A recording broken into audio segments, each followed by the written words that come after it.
Our next presentation is being given by Kandru for photo-induced transparency in dye-sensitized solar cells through novel use of graphene nanoribbons. All right, so my particular work dealt with graphene nanoribbons and their novel use in dye-sensitized solar cells inducing photo-induced transparency. So we'll begin with background information, just general stuff about the dye-sensitized solar cell. Here we see a diagram of the basic cell setup in a standard DSSC. And right here we see that we begin with a fluorinated tin oxide layer. The cell itself is sandwiched between these two layers, and fluorinated tin oxide functions essentially as conductive glass. And the active area, which is the area that is exposed to sunlight, is comprised of a mesoporous layer of the titanium dioxide onto which a sensitizer or a dye is applied and absorbed. And for charge mediation, we have a redox electrolyte, and the redox couple used is the iodide-triiodide couple. So advantages we see with a dye-sensitized solar cell is that it's a very simple design, and it has a relatively high efficiency with a low cost, and it's extraordinarily lightweight. Problems, though, that we've seen with the electrolyte, with the cell itself, are the electrolyte in terms of evaporation and the color, which we see in the triiodide, which is a problem for inverted cell setups. We also see problems with the counter-electrode platinum in general, just because it's a very expensive material. So in using nanotechnology, we hope to sort of deal with these problems, and in this particular presentation, we address mainly the problems with the electrolyte itself. All right, so formulas to keep in mind when looking at this data, just calculating efficiency in general. Its efficiency is calculated by looking at the power input over the power density input of the light used by the solar simulator. And that is at AM 1.5, which is essentially the radiation we receive at sea level. And so the power input of the cell itself is determined by multiplying the short circuit current times the open circuit voltage and the fill factor. And the fill factor is essentially a ratio of the actual power we receive compared to the ideal power we would receive in the perfect cell. And we don't see this, we don't see a perfect 1-to-1 ratio simply because of resistive losses in the cell.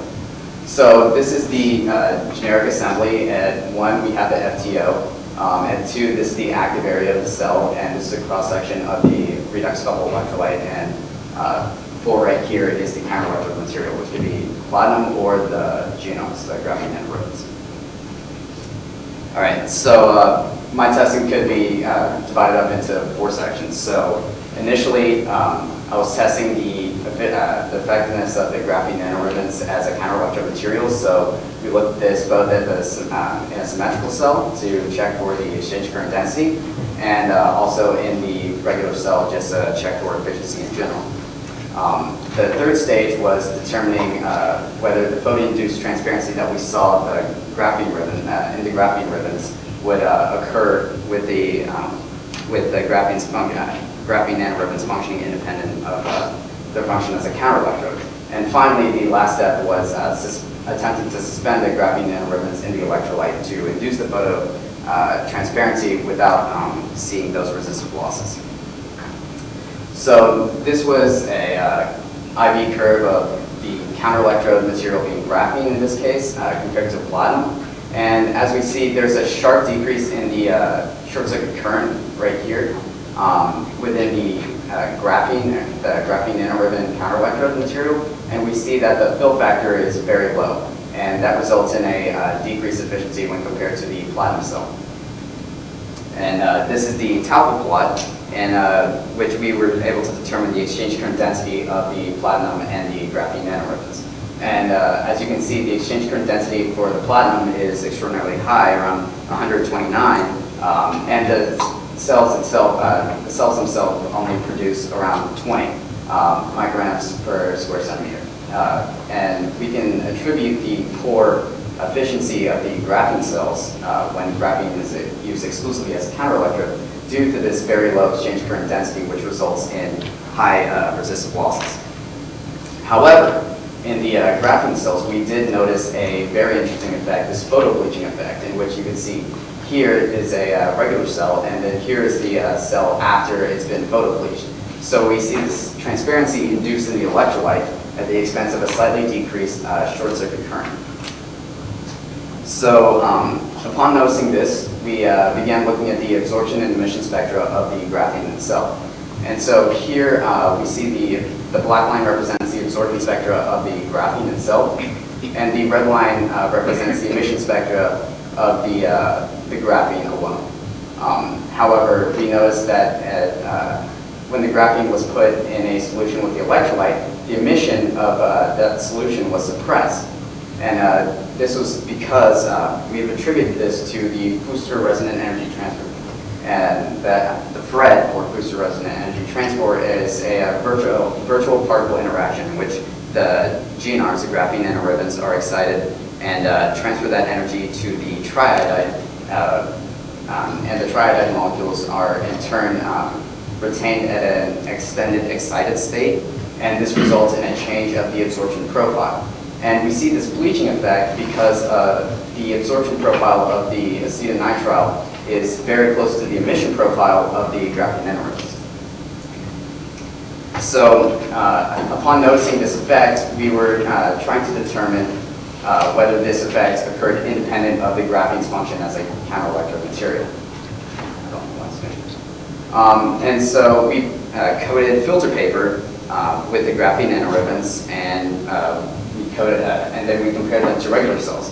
And so we did notice a bleaching effect, but the bleaching effect was rather incomplete. As you can see, that that color of the electrolyte was retained around the filter paper itself.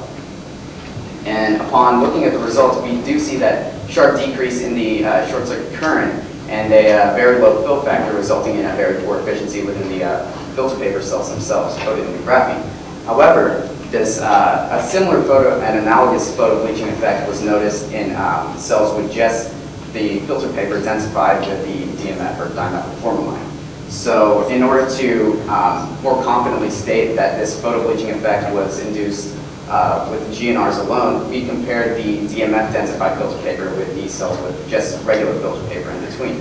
And we saw that yes, there was a decrease in the short circuit current, but when comparing that to the GNR coated filter paper cells, we saw that there was a sharper decrease, and this led us to believe that the photo-induced transparency did occur independent of the graphene nanoribbons function as a counterelectrode material.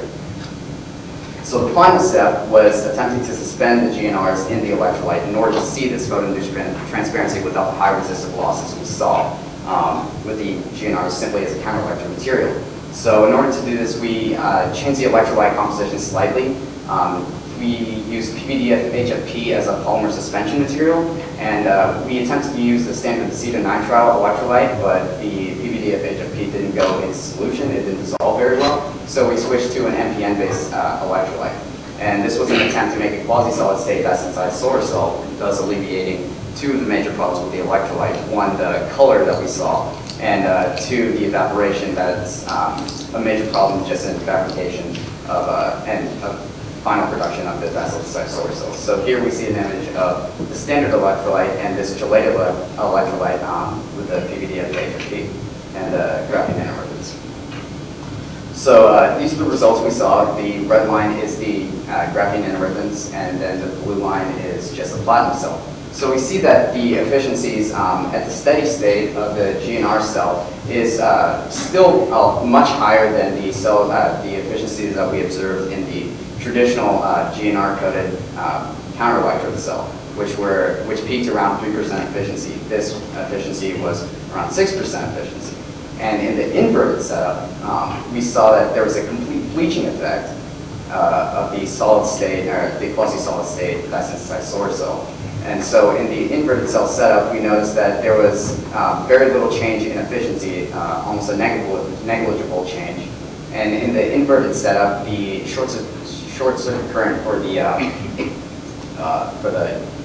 quasi-solid state cell was actually higher than that of the traditional platinum cell.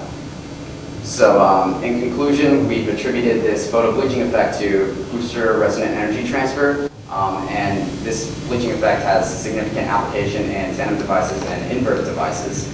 And as far as future work, we'd like to use titanium foil backing for inverted solar cells. We'd like to test other gelation agents besides PVDF HFP, possibly for conductivity, and using acetonitrile in place of the 3-MPN, just for the better absorption spectrum. So I'd like to thank my mentor, Mr. Belton, for helping me out, and for Ms. Vikava for providing all the graphene nanoribbons, and for Dr. Zakadal for paying for everything, and the Nanotech Institute for giving me this opportunity.